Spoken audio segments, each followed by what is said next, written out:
Welcome back for the fifth episode of Schwarzesmarken, and our analysis videos are going on, so let's get started right away.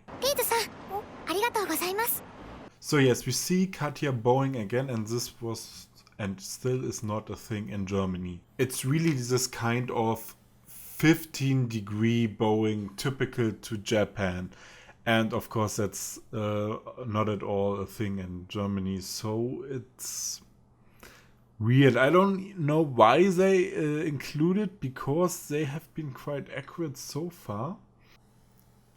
Just a quick note, it should be Zirke with two C's instead of Kirke like some subs did. And one thing that pissed me off about a lot of sites that write Lise, her name was L-I and Z. And that's total bullshit. And I hate it when Americans do that shit, because the name is Lise. L-I-S-E. And that's a normal name. Dig with it. So a few West Germans arrive trying to pick a fight. And during that scene we see them wearing a sort of tracksuit. Now, the West German army does indeed use a training suit of a similar design, but overall I think the one shown here in Schwarzesmarken is the superior choice aesthetically. Over the course of this argument, East Germany is called a criminal state and even a terrorist state. Now, this is quite unlikely for many reasons.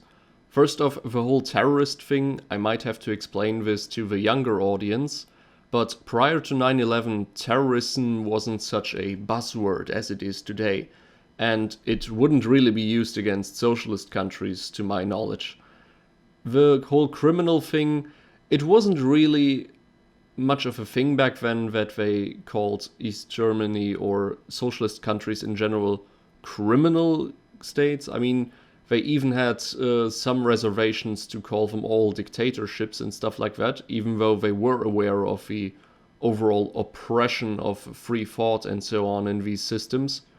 But they might have a reason to call East Germany a criminal state, because during that time in West Germany, at least in real life, there was the RAF, the Red Army faction, and those were left-wing extremist terrorists who actually murdered a dozen people, or several dozen people, and they were obviously backed by the East.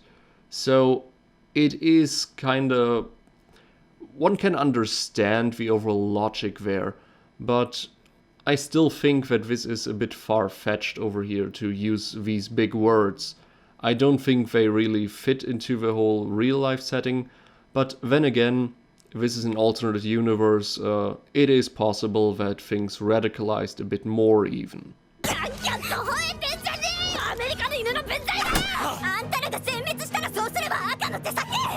Over the course of this bitch fight, we actually hear some interesting insults thrown around that very well reflect on how the two German states viewed one another. While the West Germans are called American dogs, this reflects how West Germany was seen as a lapdog, a vassal of a big bad US imperialism. The West calls them another word, but this wasn't really translated all too well. They call them akanotesaki, and translated this means as much as pawns of a rat. So yeah, the East Germans are to the West Germans just as well simple vassals to the big bad Soviet Empire. So this is very fitting and historically accurate. 1978年に発動されたベータに対する一大反攻作戦ですね。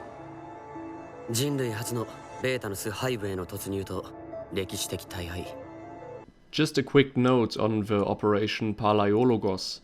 Palaiologos was the last ruling dynasty of the Byzantine Empire before it fell to the Turks. So it is an almost ironic name that they gave to this operation. I mean, it was supposed to prevent the downfall of Europe due to an invasion from the east, and failed just like the dynasty it was named after. So yeah, the irony of history, I guess. I really liked that one. So yes, this big operation, they were trying to overtake a hive from the beta.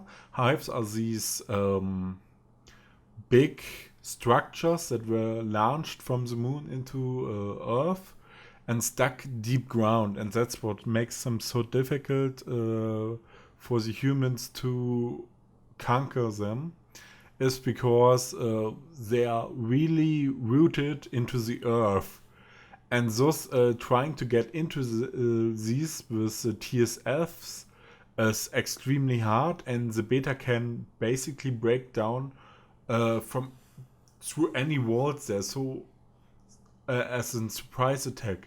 So it's really difficult for TSFs to fight underground. And there are certain resources to be get that you won't get anywhere else. So there is quite an interest from the humans to overtake a hive without destroying it and thus failing the mission. A nice thing about this episode was that I could finally verify my initial assumptions about the equipment of the East German military. So the artillery we've been seeing so far were indeed BM-21 Grad, and the tanks were heavily armored variants of a T-72 model. Both are Soviet hardware, and they were used by the East German army. However, a small mistake with the tanks is that the infrared searchlight should actually be on the other side of the turret. Other than that, it was pretty much accurate here. In the following scene, I could also finally confirm the nature of Zweig's epaulets. In the last episode, I made the mistake of assuming that he is just a regular militaire. However, he's not in the military, he's in the Stasi, as was revealed over here. And his epaulets are actually correct. Those are the ones used by majors in the Stasi. In case you've ever wondered whether or not Gretel was a hipster, she is not a hipster. Those glasses were actually quite common back in the day. I mean, just look at this guy over here, Erich Honecker. He was the last big top dog of East Germany before it fell, and he wore those thick glasses all the time. They were just all that we had back then. Warschau Pact is written without a C. It's probably just a typo someone did. And also we see 666. TSF Company, which is just the right German, how you would say, the 666 TSF Company. So it is mentioned that the Western TSF units mostly have area suppressing tactics, and that they rely much on their much more advanced technology. Thus the pilots have not really any experience fighting close battles or really encountering betas. It also shows the value of the Schwarzesmarken as a combat team. And that's quite historic, as it was usually the way that East German, as we mentioned before, is more concerned about quality and how to handle the situation, and the ones with the bigger ammunition and weapons were more shooting from afar without much skill. I think it does resemble real history quite a bit.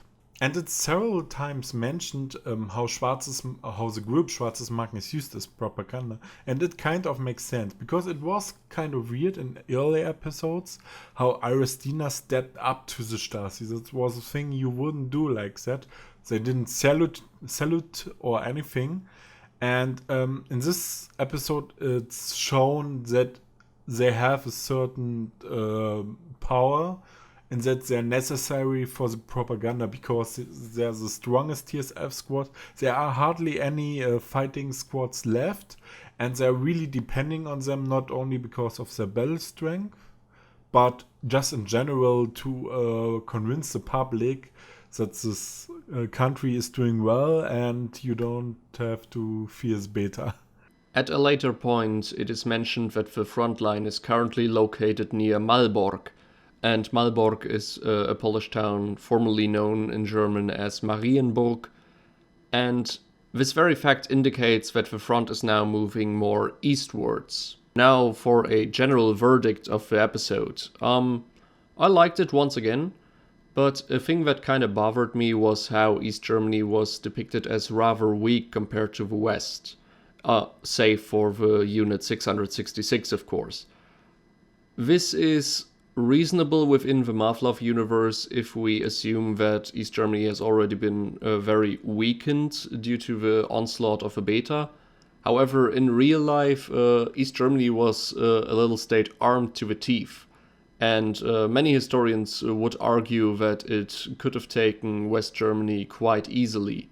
But, well, that is a whole different discussion and very ideologically fueled, so I don't really want to get into that, but it was quite a military power back in the day, despite the older equipment, which was also accurately referenced over here in this episode. But I think it stands to reason considering that almost all of the Soviet Union is already fallen apart or just not around to be helped. And of course, they use Russian equipment, and most of these probably would have been taken by the Russian government. And it kind of makes sense that it don't have many stationary armory, because that would be quite useful once the beta reaches. TSF are much more mobile. They're not as hard, as you could see in this episode when Fyodor attacked, and some of, for example, his arm was easily shot apart by the laser beta. But they're quite mobile, and it just shows how the technology is different in this universe, and that most developing comes from Russia, but even more so from America, who are not very involved yet at all.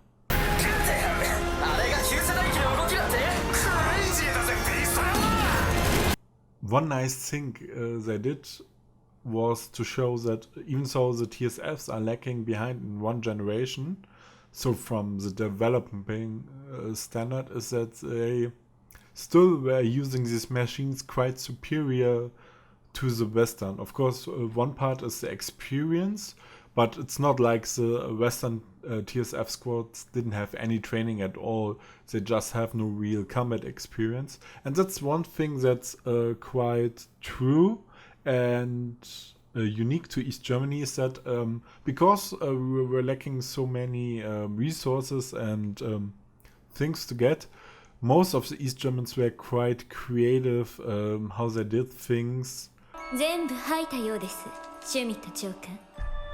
ご苦労だった、ベアトリクス・ブレーメ少佐。ええ、本当に。